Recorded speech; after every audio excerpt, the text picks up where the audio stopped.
Hello guys, welcome to SPPS school. Today we see chapter 4 ग्रामीण समाज में विकास एवं परिवर्तन of 12th class sociology. Watch the video from start to end. If you like the video, then please like and share. आइए हम chapter 4 ग्रामीण समाज में विकास एवं परिवर्तन का सॉल्यूशन कर लेते हैं. ठीक है, इसमें हम फर्स्ट क्वेश्चन देखते हैं. नीचे लिखे गद्यांशों को पढ़े तथा प्रश्नों के उत्तर दे. ठीक है, अघन बीघा में मजदूरों की कठिन कार्यदशा मालिकों के एक वर्ग के रूप में आर्थिक शक्ति तथा प्रबल जाति के सदस्य के रूप में अपरिमित शक्ति के संयुक्त प्रभाव का परिणाम थी. मालिकों की सामाजिक शक्ति का एक महत्वपूर्ण पक्ष राज्य में विभिन्न अंगों का अपने हितों के पक्ष में करवा सकने की क्षमता थी. इस प्रकार प्रबल तथा निम्न वर्ग के मध्य खाई को चौड़ा करने में राजनीतिक कारकों का निर्णयात्मक योगदान रहा. ठीक है, तो इसमें हम फर्स्ट क्वेश्चन देख लेते हैं. मालिक राज्य की शक्ति को अपने हितों के लिए कैसे प्रयोग कर सके, इस बारे में आप क्या सोचते हैं? इसका आंसर आ जाएगा, एक प्रबल जाति के होने के कारण मालिक लोग राजनीतिक, आर्थिक तथा सामाजिक रूप से बेहद शक्तिशाली थे. ठीक है, शक्ति संपन्न होने के कारण वे अपने निहित स्वार्थों की मूर्ति हेतु राज्य की शक्तियों का प्रयोग करते थे. वे अपने लाभ के लिए बड़ी ही कुशलता से राज्य की विभिन्न संस्थाओं का उपयोग करते थे. ठीक है, नेक्स्ट क्वेश्चन देखते हैं. मजदूरों की कार्यदशा कठिन क्यों थी?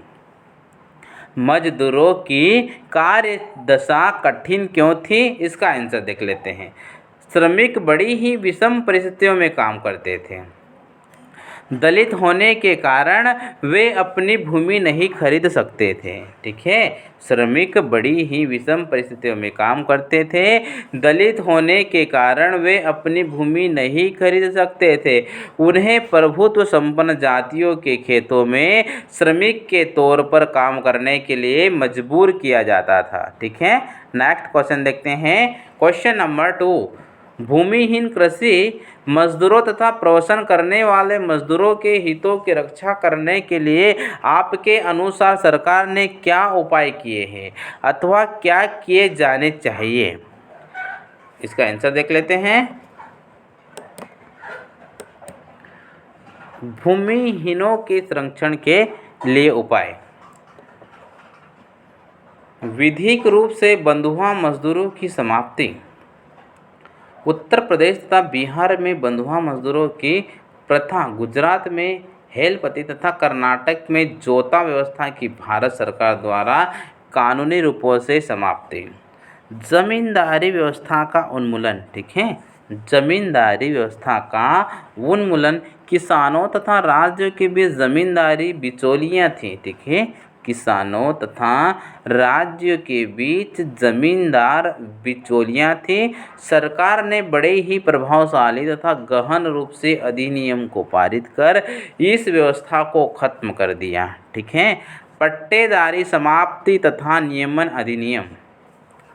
इस कानून ने बटाईधारी व्यवस्था को हतोत्साहित किया.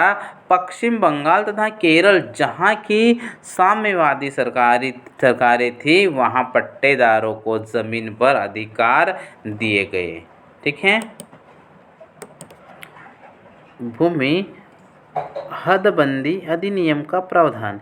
इस अधिनियम के अनुसार भूस्वामियों के द्वारा रखी जाने वाली जमीन की अधिकतम सीमा तय कर दी गई. अतिरिक्त भूमि की पहचान कर उसे भूमिहीनों के बीच वितरित करने की जिम्मेदारी राज्य सरकारों पर दी गई.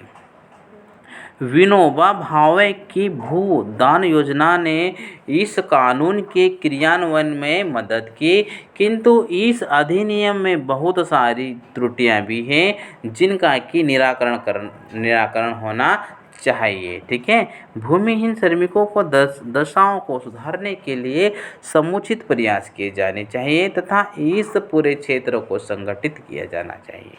ठीक है, गांवों की आर्थिक अवस्था को राज्य के द्वारा सुधारा जाना चाहिए। गांवों का संबंध शेष जगत से अच्छी तरह से होना चाहिए। ठीक है, गांवों का संबंध शेष जगत से अच्छी तरह से होना चाहिए।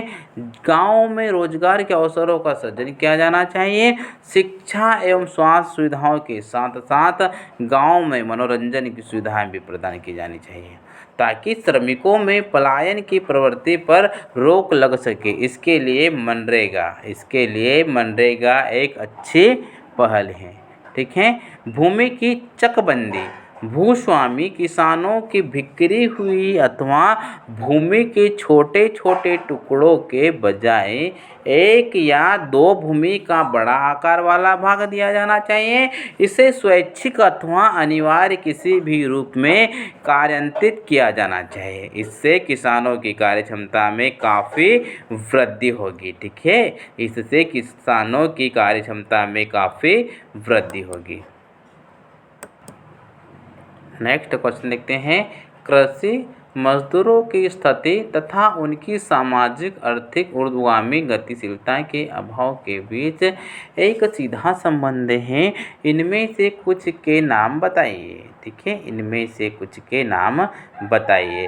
भारतीय ग्रामीण समाज पूरी तरह से कृषि पर आश्रित है। यह उनकी आजीविका का एकमात्र साधन है। दुर्भाग्यवश भूमि का वितरण समान तथा संगठित रूप से ग्रामीण समाज के भूमिहीनों के बीच नहीं किया गया। भारतीय ग्रामीण समाज में नाते रिश्तेदारी की प्रथा प्रचलित है। कानून के मुताबिक महिलाओं को परिवार की संपत्ति पर समान रूप से अधिकार है। ठीक है, महिलाओं को परिवार की संपत्ति पर समान रूप से अधिकार है, लेकिन व्यवहारिक रूप से कागजों पर ही सीमित हैं। पुरुषों के प्रभुत्व के कारण उन्हें इस अधिकार से वंचित कर दिया गया है। ठीक है, ग्रामीण क्षेत्रों के अधिकांश लोग भूमिहीन हैं। ठीक है, ग्रामीण क्षेत्रों के अधिकांश लोग भूमिहीन हैं तथा वे अपने आजीविका के लिए कृषि श्रमिक बन जाते हैं। उन्हें निर्धारित न्यूनतम मजदूरी से कम मजदूरी मिलती है। उनका रोजगार सुरक्षित नहीं होता है। उन्हें नियमित रूप से काम भी नहीं मिलते हैं। ठीक है, उन्हें नियमित रूप से काम भी नहीं मिलते हैं। अधिकांश कृषि श्रमिक दैनिक मजदूरी पर काम करते हैं।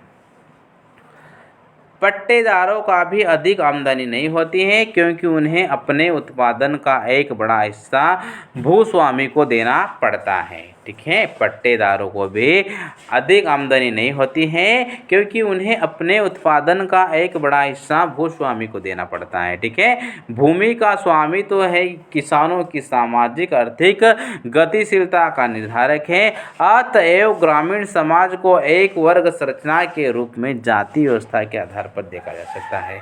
ठीक है, यद्यपि यह हमेशा सत्य नहीं होता कि उदाहरण के तौर पर ग्रामीण समाज में ब्राह्मण एक प्रभुत्व संपन्न जाति है, किंतु यह प्रभुत्व भूस्वामी नहीं है। इसलिए यह ग्रामीण समाज का अंग तो से बराबर है। ठीक है, नेक्स्ट क्वेश्चन देखते हैं। क्वेश्चन नंबर 4, वे कौन से कारक हैं जिन्होंने कुछ समूहों को नव धनाढ्य उद्यमी तथा प्रबल वर्ग के रूप में परिवर्तन को संभव किया है? क्या आप अपने राज्य में इस परिवर्तन के उदाहरण के बारे में सोच सकते हैं? इसका आंसर देख लेते हैं। निम्नलिखित कारकों ने कुछ समूहों को न्याय धनाढ्य उद्यमी तथा प्रबल वर्ग के रूप में परिवर्तन को संभव किया। ठीक है, फर्स्ट नंबर भी दिया गया है, नई तकनीक, यातायात के साधन, नए नए क्षेत्रों में निवेश की सुविधा, शिक्षा, विकसित क्षेत्रों की तरफ पलायन, राजनीतिक गतिशीलता। ठीक है, एंड बाह्य अर्थव्यवस्था से जुड़ाव। ठीक है।